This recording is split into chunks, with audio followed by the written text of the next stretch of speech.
F'ċerimonja għas-27 anniversarju minn mindu twaqqaf il-programm SAFE, Substance Abuse Free Employee, 52 kumpanija pubblika u privata ingħataw premju ta' apprezzament għas-sem tagħhom fil-programm. Fl-aħħar sentejn il-programm SAFE offrut mill-Aġenzija setqa biex jigwida lil kumpaniji u lill-impjegati tagħhom fejn jitlu l-vizzi lil aktar minn 5,200 impjegat. F'27 sena laħaq 33,000 ħaddiem f'eluf ta' sessjonijiet li ngħataw. Dan il-programm joffri sessjonijiet informattivi lil min iħaddem u lill-impjegati dwar il-vizzi u l-kura personali. Is-suġġetti jinkludu l-alkohol, il-lob tal-azzart, l-użu ta' teknoloġija, il-bullying fuq il-post tax-xogħol u l-bilanċ bejn ix-xogħol u l-familja fost l-oħrajn. Il-kap eżekuttiv tal-Fondazzjoni għas-Servizzi tal-Ħarsien Soċjali Alfred Grixti tkellem ma' dan l-istazzjon u tenna kemm hu ferħan li rnexxilhom jilħqu dan in-numru kbir ta' kumpaniji biex iżommu kull ħaddiem protett minn vizzi ħżiena. U qal li min iħaddem għandu jkun jaf u jgħin lil persuna fuq il-post tax-xogħol tiegħu li jista' ikollha xi problema.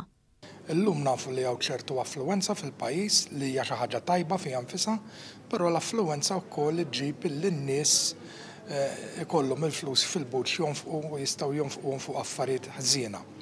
Allura il-programm huwa intis biex ngħinu lill-employers lil min iħaddem jaraf dawk il-ħaddiema li għandhom problema.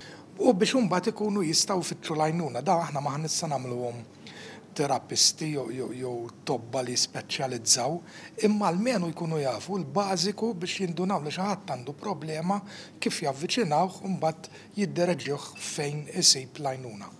One News tkellem mal-imprenditriċi Denise Cortis li taħdem f'kumpanija privata involuta fil-programm SAFE.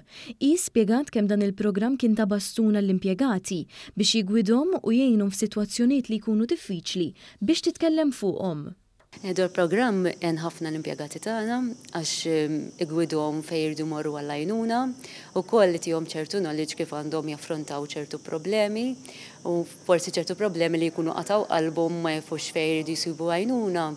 Il-tim ta' setqa jgħinuhom u jtuhom il-kuntatti jitkellmu fuq problemi personali li forsi mal-employer ma jħossuhomx komdi jitkellmu.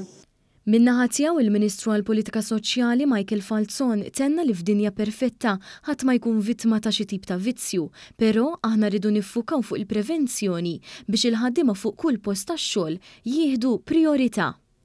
Il-programm li qed nitkellmu fuq SAFE huwa programm immirat l-hawnhekk tal-prevenzjoni dik għandha dejjem tkun l-ewwel prijorità tagħna, imma li nħolqu ambjent san fuq il-post tax-xogħol illi kemm jista' jkun il-postijiet tax-xogħol ikunu liberi minn kull użu ta' sustanza. Realtajiet xi kultant ikunu differenti u jekk nista' nappella biex sew individwi. Hawnhekk qed nitkellmu fuq kumpaniji biex jersqu l-qudiem jinvestu fil-ħaddiema tagħhom u indirettament jinvestu fin-negozju tagħhom ukoll.